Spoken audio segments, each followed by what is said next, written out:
மக்கள் வணக்கம்.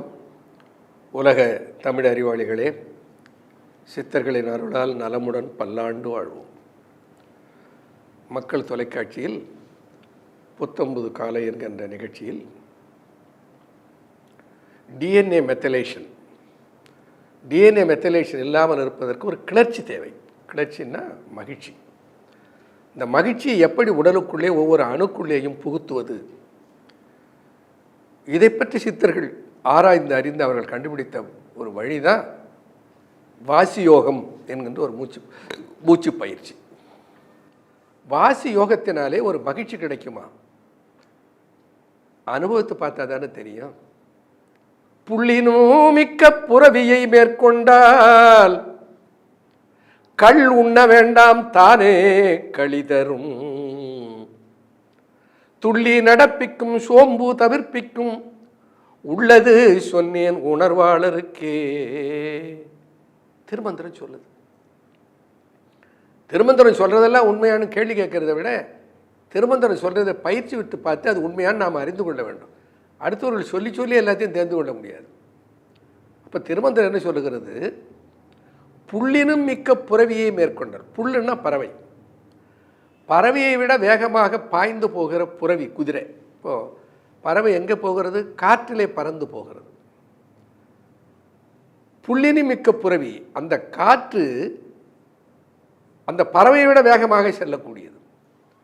புள்ளினும் மிக்க புறவியாகிய காற்றை மேற்கொண்டால் எப்படி இருக்குமா? கள்ளுண்ண வேண்டாம்.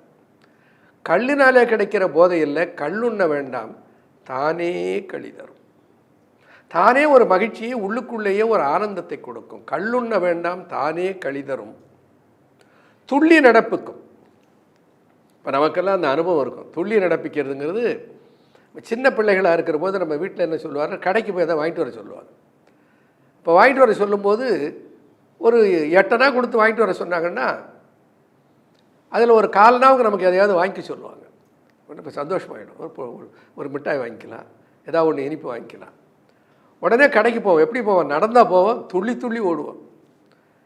அந்த வயது. இப்போ நம்ம போக சொன்னால் வேகமாக போக வேண்டியிருந்தால் கூட மெல்ல தான் போவோம், முடியாது. அப்போ துள்ளி நடப்பிக்கும். துள்ளி நடப்பது என்பது இளமையினுடைய அடையாளம். துள்ளி நடப்பிக்கும் சோம்பு தவிர்ப்பிக்கும். சோம்பலை அகற்றிவிடும். உள்ளது சொன்னேன் உணர்வாளருக்கே.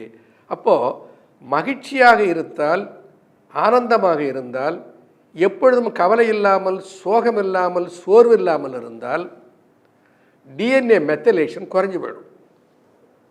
அப்போது கேலண்டர் வயதாகும், பயாலாஜிக்கல் வயதாகாது. இந்த பயாலாஜிக்கல் வயது ஆகாமல் நம்மை பாதுகாத்து கொள்வதற்கு தான் மூச்சு பயிற்சியை செய்ய சொன்னார். இந்த மூச்சு பயிற்சியை எப்படியெல்லாம் செய்வது, என்னென்ன செய்வது என்பதை பற்றியெல்லாம் நாம் பார்க்க இருக்கிறோம். இன்றைய இந்த ஆரம்பித்த இந்த நிகழ்ச்சியினுடைய தலைப்பாக எதை நாம் பார்க்க இருக்கிறோம் என்றால்,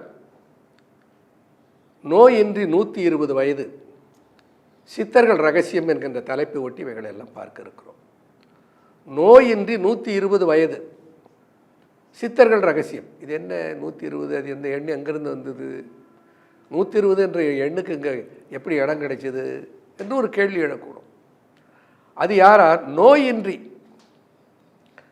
மருத்துவமனையில் பல்வேறு உபகரணங்களை எல்லாம் பொருத்தி கொண்டு செயற்கை சுவாசத்தில் சில நாட்கள், சில மாதங்கள், அல்லது கோமாவில் சில ஆண்டுகள், அது ஆயுள் அல்ல, நோயின்றி நல்ல ஆரோக்கியத்தோட 120 வயது.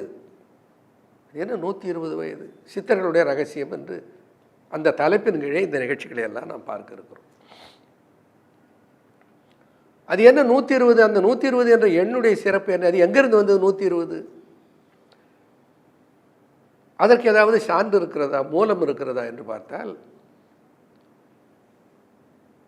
சோதிட கணிதத்தில் ஒரு மனிதனுடைய ஆயுளை 120 ஆண்டு என்று கணித்திருக்கிறார்கள். ஒவ்வொரு கிரகமும் இவ்வளவு தசா புத்தியை உள்ளடக்கியது என்று சோதிட வல்லுநர்களுக்கு தெரியும். ஒவ்வொரு கிரகமும் இத்தனை ஆயுள், இத்தனை ஆண்டு ஆயுளை ஒருவனுக்கு கொடுக்கிறது. அப்படி எப்படி கணக்கிட்டிருக்கள் என்று பார்த்தால், சூரியனால் ஒருவனுக்கு வழங்கப்படுகிற வயது 6 வயது, சந்திரனால் கிடைக்கிற வயது 10 வயது, 10 ஆண்டுகள். செவ்வாயினால் வழங்கப்பட்டிருக்கிற ஆண்டுகள் வயது 7 வயது. புதனால் வழங்கப்பட்டிருக்கிற வயது 17 ஆண்டுகள்.